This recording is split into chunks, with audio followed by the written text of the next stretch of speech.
नमस्कार मित्रांनो, स्वागत आहे तुमचं मराठी कार वर्ल्डमध्ये. ही आहे टाटा सियारा. आत्ताच्या घडीला मार्केटमधली सर्वात दमदार डिझेलचं इंजिन. म्हणजे इथून 5 वर्षापूर्वी जेव्हा आपण स्विफ्टचं नाव काढायचो, जिथे फक्त एक चांगलं मायलेज आणि चांगली गाडी म्हणून आपल्याला ओळखायला जायची, त्यातल्यानंतर ब्रिझा 2020 नंतर हे सगळं बंद झालं आणि खूपच कमी गाड्या आहेत ज्या किंवा कंपन्या आहेत ज्या डिझेलच्या गाड्या आपल्याला देत आहेत. त्यातलं 2026 मधलं सर्वात दमदार चांगलं इंजिन म्हणजे हे इंजिन. त्यातही प्रूव्हन इंजिन आहे, कुठेही काही बघायची गरज नाही आहे. जसं जसं नवीन इंजिनिअरिंगचे मॉड्यूल तयार होत आहेत, जसं जसं एक नवीन टेक्नॉलॉजी तयार होत आहेत, तसं तसं आजच्या घडीला ही गाडी ह्या 2026च्या एरामध्ये का तंतोतंत मॅच होते त्याचे सगळे रिझन आपण बघणार आहे. आणि तुम्ही का बरं घ्यायला पाहिजे याचे सुद्धा रिझन आपण बघणार आहे. ड्राईव्ह इम्प्रेशन आहे, शेवटपर्यंत नक्की बघा. गाडीबद्दलचे सगळे आस्पेक्ट मी तुम्हाला सांगणार आहे. चला बरं, आपण प्राईसपासून स्टार्ट करू. 13 लाखाच्या गाडीत हे फीचर मिळत आहे, हे खूप महत्त्वाचं आहे. मेमरी फंक्शन आहे, 3 लोकांसाठी तुम्ही सेट करू शकता. चला दाखवतो. बरं चला बोलू आता ड्राईव्ह इम्प्रेशनबद्दल. डिझेल गाडी आहे ही. जेव्हा म्हणजे गाडी लॉन्च झाली तेव्हा तो आपण बघितलेलंच आहे. ब्रोशर जेव्हा बघितलं तेव्हा आणि जेव्हा मी कम्पेअर केलं या गाडीला तेव्हा असं दिसून आलं की ही जी गाडी आहे ना, म्हणजे ह्या सेगमेंटमध्ये क्रेटा असो, सेल्टॉस असो, अशा खूप साऱ्या गाड्या आहे. म्हणजे कमीत कमी 10 गाड्या आहे या सेगमेंटमध्ये. या सेगमेंटच्या गाड्यांचे जे स्पेसिफिकेशन जेव्हा तुम्ही चेक करता तेव्हा सर्वात जास्त पॉवर असलेली आणि टॉर्क असलेली ही गाडी आहे. ऑटोमॅटिक चालवतोय आपण. 280 न्यूटन मीटरचा टॉर्क आहे, या सेगमेंटमध्ये कुठेच नाही आहे. आणि मॅन्युअल घेतली तर 260 न्यूटन मीटरचा. म्हणजे कॅन यू बिलीव्ह, डिझेलमध्ये आत्ताच्या घडीला 2026मध्ये जेव्हा आपल्याला एक दमदार तगडे इंजिन पाहिजे, 2 लिटरमध्ये तर आहेच, 1.5 लिटरमध्ये आपल्या रेंजमध्ये 13 लाखापासून ही गाडी स्टार्ट होती. 17-18 लाखापर्यंत, 19 लाखापर्यंत टॉप ऑफ द व्हेरियंट तुम्हाला मिळून जातं.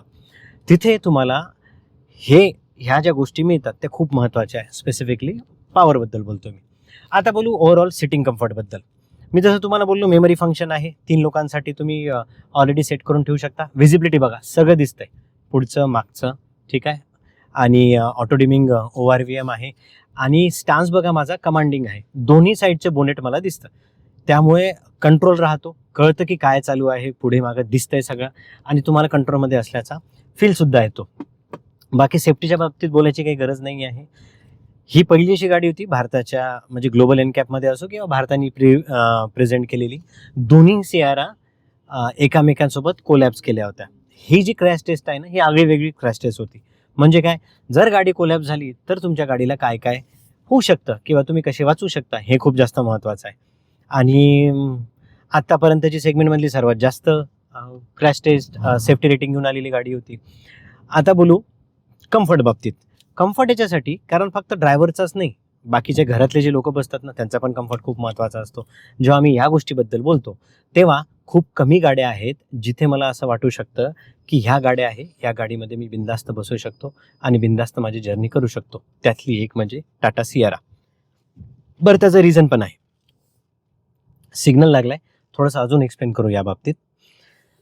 ॲडासचे फीचर, नॉर्मल ॲडासचे फीचर. आता ॲडासच्या फीचरमध्ये आपल्याला रडार मिळतो आणि कॅमेरा मिळतो. बाकीच्या गाड्यांमध्ये आपल्याला लेन शिफ्ट इंडिकेटर मिळून जातं किंवा छोटे मोठे फॉगमध्ये अलर्ट मिळून जातात.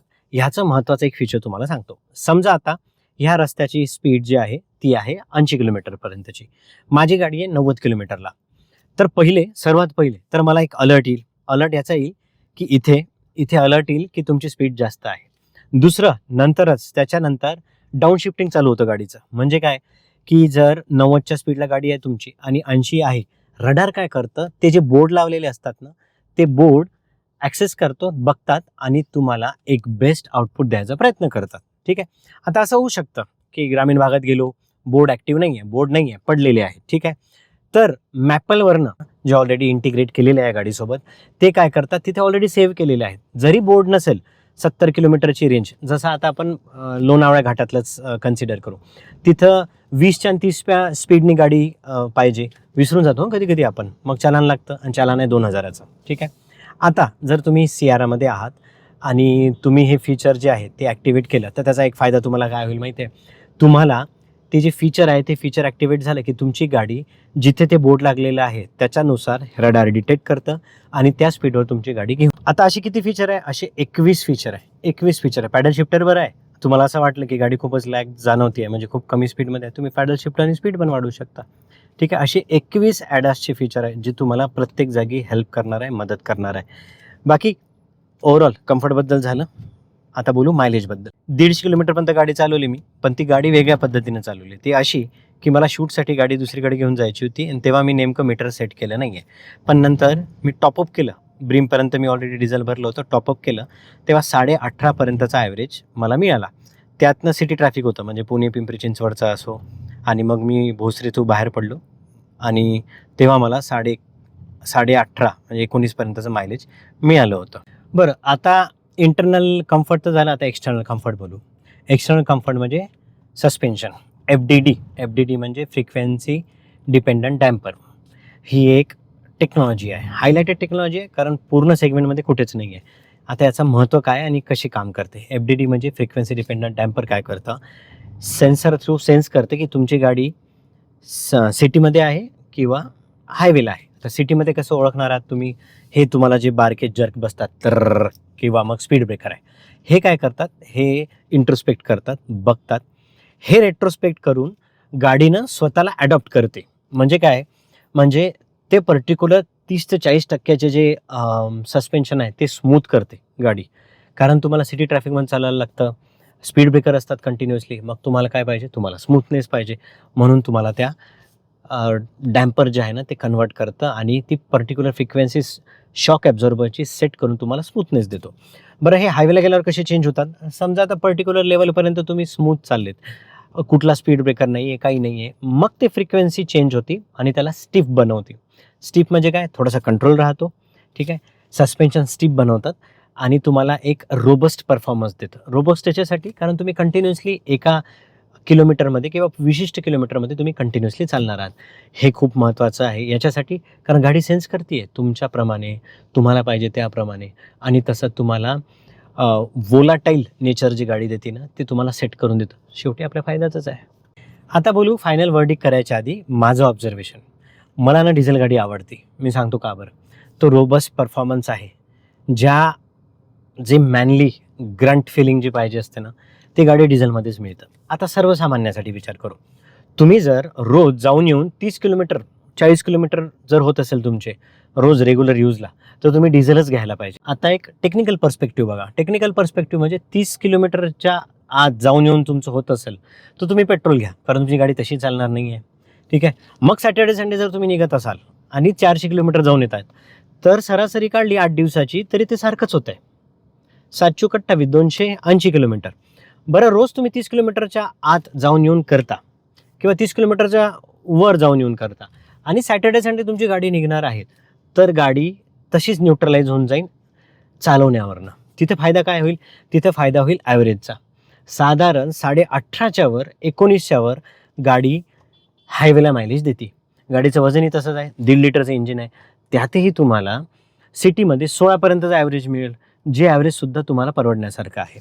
आता तुम्हाला डायरेक्ट पेट्रोलसोबत कम्पेअर करायचं असेल ना, तर त्याचं जेन्युइन मी रिझन देतो कसं करायचं. 25 किलोमीटरच्या आत पुण्यासारख्या जागी कोथरूडवरनं तुम्ही हिंजवडी जात आहात, जिथे ट्रॅफिक चांदणी चौकापासनं नांदेच्या गावांमध्ये किंवा बानेरवरनं किंवा शिवाजी चौकातून हिंजवडी फेजवरनं फेज 3 पर्यंत जाईपर्यंत टोटल 24 किलोमीटर होतं. 24 आणि 24 48 किलोमीटर, 50 किलोमीटर तुमचे येत होते. पेट्रोलमध्ये जेव्हा तुम्ही ह्या सगळ्या ट्रॅफिकमधनं जाताना मायलेज तसंच कमी मिळणार आहे गाडीला, म्हणून तुम्हाला ही गाडी घ्यायला परवडते. म्हणून मी का बोललो, 30 किलोमीटरच्या वर जरी तुम्ही रोज ट्रॅव्हल करत असाल ना, तुमच्यासाठी जास्त महत्त्वाचं आहे. ही जी गाडी आहे ना त्याच्यातनं डिझेल एक्झॉस्ट फ्यूल लावायची म्हणजे नवीन दुसरा ॲड करायची गरज नाही आहे. त्याचे पैसे वाचणार आहेत, कारण टाटाच्या गाड्यांना डिझेल एक्झॉस्ट फ्यूल नाहीच आहे, म्हणजे हॅरियरला वगैरे द्यायला लागतं, सफारीला. ह्याला गरज नाही आहे, तुमच्या बजेटमध्ये येते. म्हणजे तो डेफचा जो आहे ना युरियाचा खर्च, तो सुद्धा तुमचा वाचला, त्याची पण बचत आहेच की, आणि खिशाला कात्री कमी लागेल. आज जरी तुम्ही 1.5 लाख रुपये कमी जास्त देत आहात, डिझेल गाडीला जास्त देत आहात, किंवा पेट्रोलचं तुमचं काहीतरी वेगळं कॅल्क्युलेशन आहे, कोणीतरी दुसऱ्याने तुम्हाला सांगितलं म्हणून तुम्ही पेट्रोल घ्यावी असं नाही आहे. पण हे जे प्रॅक्टिकल आस्पेक्ट आहे, जे डिझेलबद्दल तुम्हाला जाणून घ्यायला पाहिजे, हे जास्त महत्त्वाचे आहे. ह्या आधारावर तुम्ही गाडी घ्यायला पाहिजे.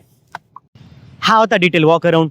तुम्ही गाडी का बरं घ्यायला पाहिजे. शेजारच्यानी पेट्रोल घेतली आणि तो म्हणतोय ही गाडी चांगली आहे म्हणून घ्यायची गरज नाही. तुमची रिक्वायरमेंट काय आहे, तुम्ही रोज किती ट्रॅव्हल करणार आहे, ग्रामीण भागात राहतात, पुण्याला जॉबला आहे, जाऊन येऊन होतं तुमचं, सॅटर्डे संडे फॅमिलीसोबत तुम्ही बाहेर पडता, हा प्रॅक्टिकल सगळ्या गोष्टींचा विचार करणं खूप आवश्यक आहे. म्हणून डिझेल आणि त्यात सियारा, नवीन युगाची गाडी, नवीन डिझाईन सोबत आलेली आणि असे फीचर जे या सेगमेंटमध्ये कुठेच मिळत नाही. म्हणून डिझेल सियारा तुमच्यासाठी बेस्ट आहे. बाकी कॅल्क्युलेशन आणि मायलेज सगळं तर मी तुम्हाला सांगितलेलंच आहे. व्हिडिओ कसा वाटला कमेंट सेक्शनमध्ये नक्की कमेंट करून सांगा आणि व्हिडिओ शेअर करत चला, लोकांना पण फायदा होईल. आणि काय राव, तुम्ही सबस्क्राईब पण करत नाही, सबस्क्राईब करा की. धन्यवाद.